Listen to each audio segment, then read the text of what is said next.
Hello everyone. तो जिस तरह से गर्मी आ चुकी है और ये जो आर्टिकल्स हैं ये कुछ इन्हीं से रिलेटेड बात कर रहे हैं। तो आप देख सकते हैं कि दिल्ली में अब तक के जो पिछले महीने थे उसमें 40 डिग्री तक टेम्परेचर गया है और आईएमडी का ऐसा प्रिडिक्शन है कि आने वाले टाइम में भी हीट वेव नॉर्थ इंडिया में बढ़ने वाली है। इंडियन मेट्रोलॉजिकल डिपार्टमेंट है उसने ऐसा प्रिडिक्ट किया है कि पिछले जो तीन साल थे उनको भी क्रॉस करके इस साल सबसे ज्यादा गर्मी होने वाली है। जिस तरह से ग्लोबल वार्मिंग बढ़ रही है हम देख रहे हैं कि हर साल एक प्रिडिक्शन आता है कि इस बार ज्यादा गर्मी रहेगी पिछले साल से। इस बार का जो प्रिडिक्शन है वो ये कहा गया है कि तीनों साल को क्रॉस करके इस बार की गर्मी सबसे ज्यादा होगी। और ये सिर्फ ये नहीं कि दिल्ली का अभी आईएमडी ने प्रिडिक्ट किया, ये सिर्फ दिल्ली में ही नहीं, बेंगलुरु, मुंबई ऐसी तमाम सिटीज में गर्मी इस बार बहुत ज्यादा तेज होने वाली है। अब आप देख सकते हो कि इंडिया पीक पावर डिमांड यहां पर स्क्रीन पे आप देख रहे होगे। अब हम इसको डिस्कस करते हैं। आप जो डार्क ब्लू में देख रहे हो ये पीक डिमांड है और यहाँ डेफिसिट ऑरेंज में है और डेफिसिट परसेंटेज जो है वो ब्लैक में है। अब आप देखोगे ये 5 साल का चार्ट है, 2019 से लेके 2023 तक का ये चार्ट है। अब 2019 में आप देखोगे कि जो पीक डिमांड है वो तो बढ़ी है लेकिन इसकी डेफिसिट थोड़ी पूर्ति करते हुए दिख रही है। फिर उसके बाद 2020 में भी डिमांड बढ़ी, फिर उसके बाद डेफिसिट कम दिखा, फिर उसके बाद आप देखोगे 2000, लेकिन आप 2023 पे जैसे ही हम पहुंच रहे हैं आप देखोगे कि जिस तरह से डिमांड बढ़ी डेफिसिट भी उतनी ज्यादा हो गई। तो ये ओवरऑल इंपैक्ट गर्मी का ही है। जिस तरह से गर्मी बढ़ रही है डिमांड भी बढ़ रही है और उस डिमांड को पूर्ति नहीं कर पा रहे। ये 2023 और 24 का डेटा है। अब आने वाला जो डेटा आएगा और उसमें भी हम देखने वाली बात होगी कि कितनी डिमांड होती है। डिमांड डेफिनेटली बढ़ेगी क्योंकि गर्मी बढ़ेगी और फिर डेफिसिट भी बढ़ेगा ही बढ़ेगा और ऐसे दिन पर दिन ये हर साल ये बढ़ रहा है। हर किसी के जीवन में कहते हैं बिजली का एक बड़ा योगदान होता है। हम कोई भी काम करने जाएं बिजली का उसमें बहुत बड़ा योगदान होता है। लेकिन ये बिजली आती कहाँ से है, कैसे पावर जनरेट होता है, सब कुछ कैसे होता है, आज हम इसको डिटेल में समझते हैं कि आखिर ये बिजली जो हमारे घरों तक पहुंच रही है ये आ कहां से रही है, बन कैसे रही है, सब कुछ उसको डिटेल में समझते हैं। पहले बिजली जो हमारी बनती है वो पावर प्लांट्स में बनती है और वो बनती है फॉसिल फ्यूल, न्यूक्लियर या फिर रिन्यूएबल सोर्सेज जो होते हैं उनसे।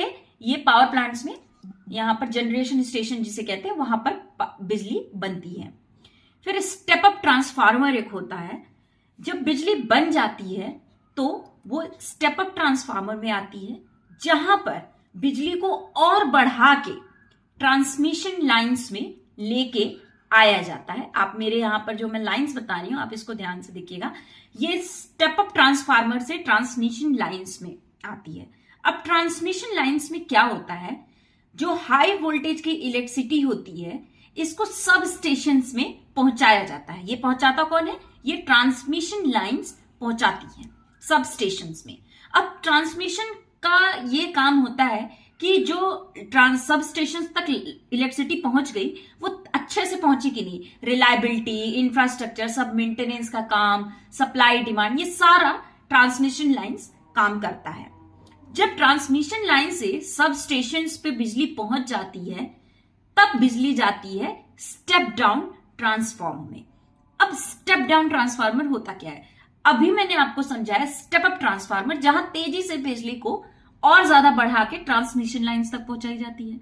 स्टेप डाउन ट्रांसफार्मर में क्या होता है, उसी बिजली को थोड़ा कम करके, वोल्टेज को कह सकते हैं कम करके, वो इंडस्ट्रियल कंज्यूमर तक बिजली को पहुंचाती है। अब इंडस्ट्रियल कंज्यूमर जिस हिसाब से हमें बिजली की जरूरत होती है हमारे घर में, डोमेस्टिक कंज्यूमर जो हम डोमेस्टिक कंज्यूमर है हमारे घरों में पहुंचाती है बिजली।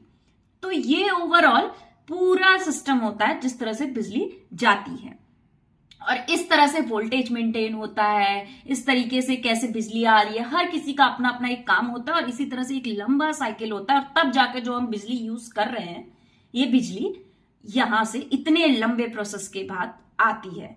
तो ये तो पूरा power structure of power system था, हो सकता है आप समझ गए होंगे। अब हम समझते जनरेशन टू ट्रांसमिशन के कुछ स्टॉक्स होते हैं, पावर स्टॉक्स जिनको हम कह सकते हैं, कुछ स्टॉक्स हैं जिनको हम डिस्कस करते हैं। आप देख रहे हो NTPC, Adani, Tata power limited, ये सब लीडर्स हैं इनमें, ये जनरेशन टू पावर ट्रांसमिशन में ये लीडर्स हैं। यहाँ पे आप एनटीपीसी को देखोगे तो यहां पर कितना ज्यादा आंकड़ा है, 22,585 करोड़ ये एनटीपीसी का है। सबसे ज्यादा स्ट्रांग यहां पर एनटीपीसी है, उसके बाद अडानी, टाटा, एनएचपीसी, बहुत ज्यादा इनका मार्केट में स्ट्रांग पोजीशन है और बहुत ज्यादा ये मार्केट में प्रॉफिट बना रहे हैं और यहां पर आप प्रॉफिट देख सकते हो। हालांकि इस समय इन स्टॉक्स की बात नहीं चल रही है मार्केट में, लेकिन आप देखो ये कितना ज्यादा ये प्रॉफिट बनाए हुए हैं। और लीडर तो यहाँ पर एनटीपीसी है, उसके बाद अडानी, उसके बाद टाटा है, ये बहुत अच्छा कर रहे हैं। अब यहां पर तो हमने बात कर ली कुछ जनरेशन स्टॉक्स की, पावर स्टॉक्स की। अब हम बात करते हैं कुछ ऐसे स्टॉक्स की जो कि बहुत नए हैं, जो बहुत कम जिक्र होते हैं। ट्रांसफार्मर्स के भी स्टॉक्स होते हैं, जैसे volt map transformers and rectifiers. और ये स्टॉक्स जिनके जिक्र हम कम कर रहे हैं, इनकी इतनी डिमांड है एंड डिमांड इनकी इंटरनेशनल लेवल पे है। चाइना प्लस वन एक स्ट्रेटजी है जो कि रिन्यूएबल एनर्जी को एम्ब्रेस करता है, वो उसके आ जाने की वजह से इन स्टॉक्स की और भी ज्यादा डिमांड हो चुकी है। आप देखोगे वोल्टमैप ट्रांसफार्मर्स, अपार इंडस्ट्रीज, ये सब बहुत स्ट्रॉन्ग स्टॉक्स हैं और इनकी इंफ्रास्ट्रक्चर और जो भी इंफ्रास्ट्रक्चर है इनका, इन चीजों की डिमांड हो रही है मार्केट में। और आने वाले वक्त में भी ये दिन पर दिन इनकी डिमांड बढ़ रही है, क्योंकि इनमें बहुत ज्यादा इनोवेशंस हो रहे हैं, इनके इंफ्रास्ट्रक्चर में इनोवेशंस हो रहे हैं, जिसकी वजह से इनकी डिमांड बढ़ रही है। तो ये ट्रांसफार्मर स्टॉक्स कुछ हैं ध्यान देने की यहां पर बात है, क्योंकि हम जिक्र बहुत कम करते हैं इन स्टॉक्स की।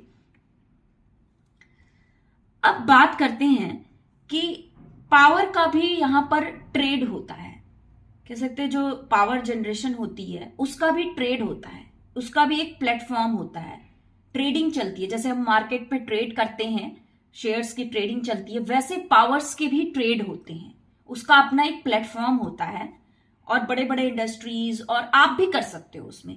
उसका नाम है इंडियन एनर्जी एक्सचेंज लिमिटेड, इसकी बहुत कम जिक्र होती है, इंडियन एक्सचेंज ट्रेड लिमिटेड। ये एक ऐसा प्लेटफॉर्म है जहां पर पावर्स के ट्रेडिंग चलती है।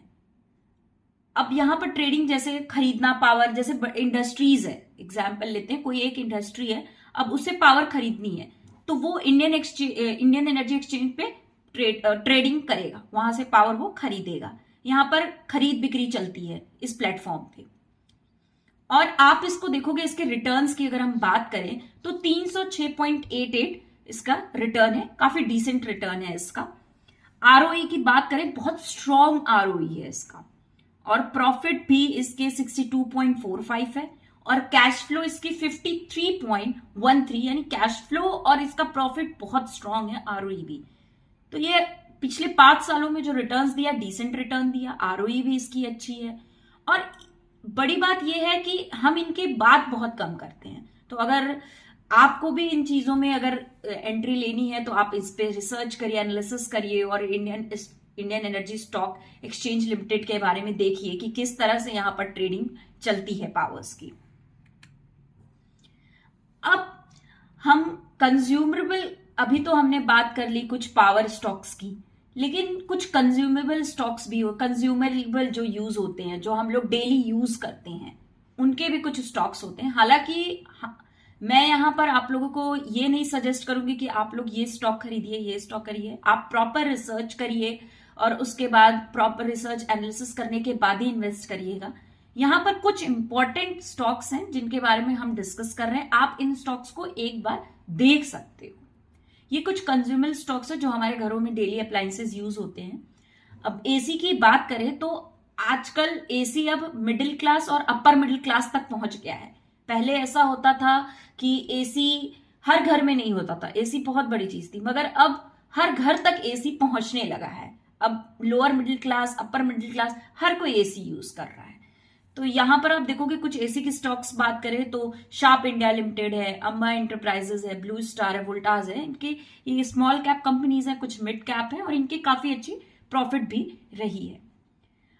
और कुछ कूलर फैंस की बात करें जो कि हर घर में होता है, कूलर की बात कर लो या फैन, तो ये तो हर घर में, गर्मी आई नहीं कि कूलर फैन शुरू हो जाते हैं। और गर्मियों में इन स्टॉक्स की भी डिमांड बहुत ज्यादा तेजी पे रहती है। जैसे ही होगा यहाँ पर पॉलीकैब हुआ, हेवल्स तो हर कोई जानता है, फिर सिम्फनी हुआ। तो इनकी आप पी रेशियो देखोगे, डिविडेंड यील्ड देखोगे तो काफी अच्छी रही है। तो इन स्टॉक्स को एक बार आप देख सकते हो, इस पे रिसर्च एनालिसिस कर सकते हो और फिर उसके बाद अगर आपको लगे तो आप इन्वेस्ट का सोच सकते हो। तो ये तो रही आज की कुछ स्टॉक्स के बारे में जो हमने डिस्कस किया।